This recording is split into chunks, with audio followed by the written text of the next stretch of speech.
right now, this moment, you are predicting Wemby has a better career than who? Certainly Anthony Davis. So you...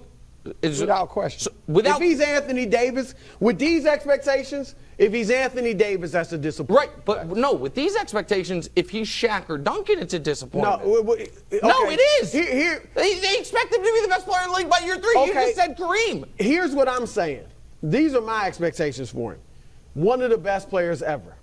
I'm not going to go GOAT conversation. One of the best players ever. So what does that mean, bro? Just to dig down. Okay, like here's what it 20? means. No. Because top 20 is Kevin Durant. If he's Kevin Durant, if he's Hakeem Olajuwon, he has not met expectations. Okay, well that's why the expectations his are too high. expectations. I'm saying this.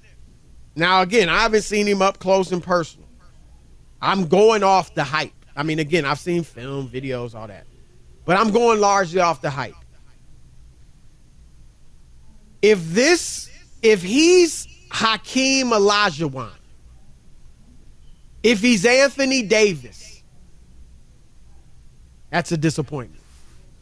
What up, what up, what up? It's your boy, back again. Marlo Knows Basketball and Marlo Knows Boxing. Back at y'all with another one. Chris Broussard is straight disrespectful, man.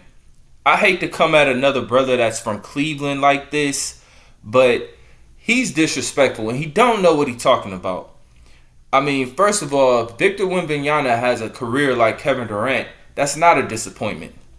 Kevin Durant is three or four times scoring champ, 2 Finals MVPs, 2 championships, been to the finals 3 times.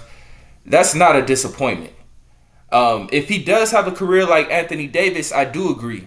That is a disappointment. Anthony Davis, a career like Anthony Davis with any type of expectations or any type of number 1 pick is a disappointment.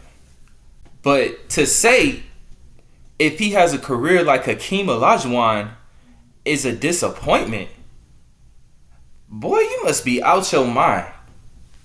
Hakeem Olajuwon is the all-time leader in blocks. Hakeem Olajuwon is arguably the greatest defensive player of all time, while also being a beast offensively.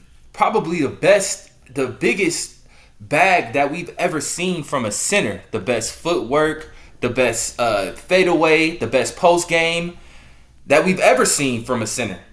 Only 3 players in the history of the NBA have ever won MVP and Defensive Player of the Year in the same season. Giannis, Michael Jordan, Hakeem Olajuwon.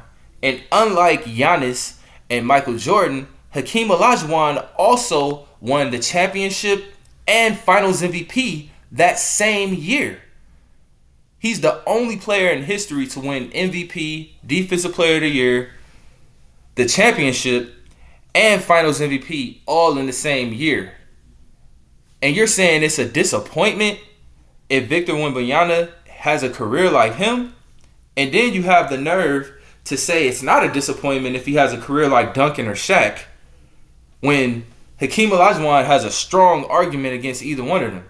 I don't have Hakeem ranked higher than them, but he has an argument. You're saying it like he's not in the category. Chris Broussard is literally putting Hakeem Olajuwon in the same category as Anthony Davis. Like, what are you talking about? What are you talking about? Anthony Davis? We're talking about Hakeem Olajuwon, who won back-to-back championships without an all-star teammate.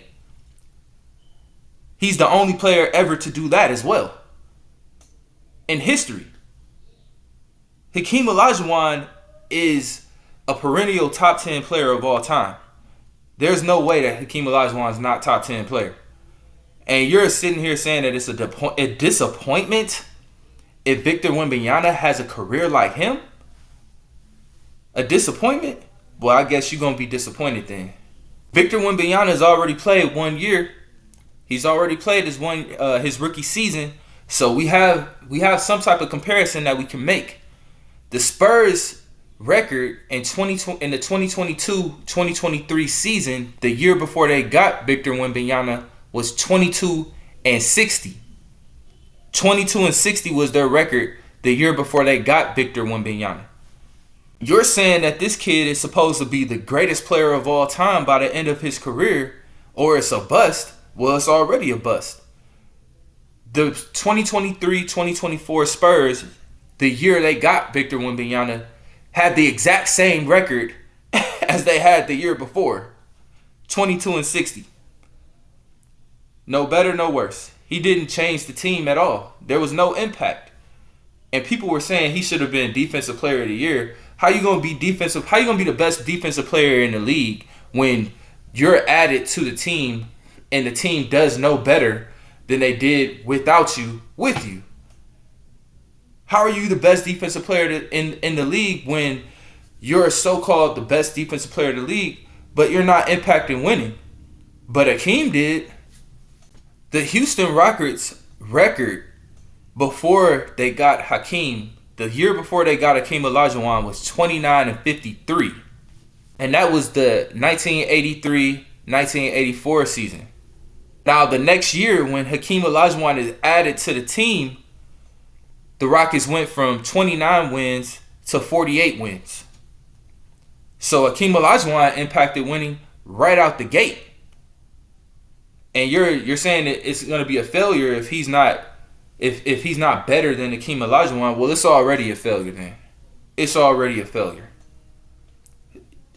Stop overhyping these guys, man. That's the problem with the NBA today. They disrespect the past.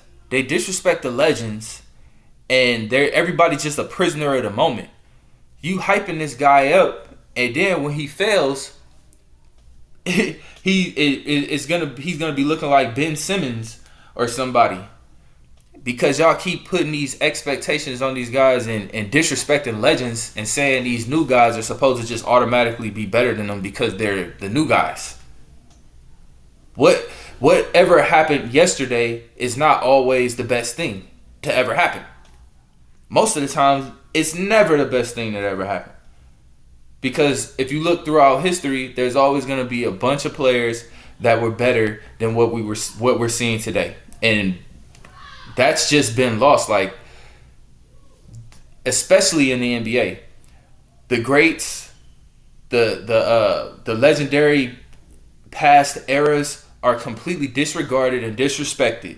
And this is another example of that. And I'm not blaming Victor Wembanyama for that. He's not the one that said that he has to be better than Hakeem or he's a failure. That's the media. The media is doing this, and they've been doing it. The media they don't know what they're talking about. Chris Broussard, as much as I like Chris Broussard, especially with him being from Cleveland like I am, he don't know what he's talking about, man. But I guarantee you, even Victor Wembanyama would say, yeah, what the fuck is this? This is what you were doing day one.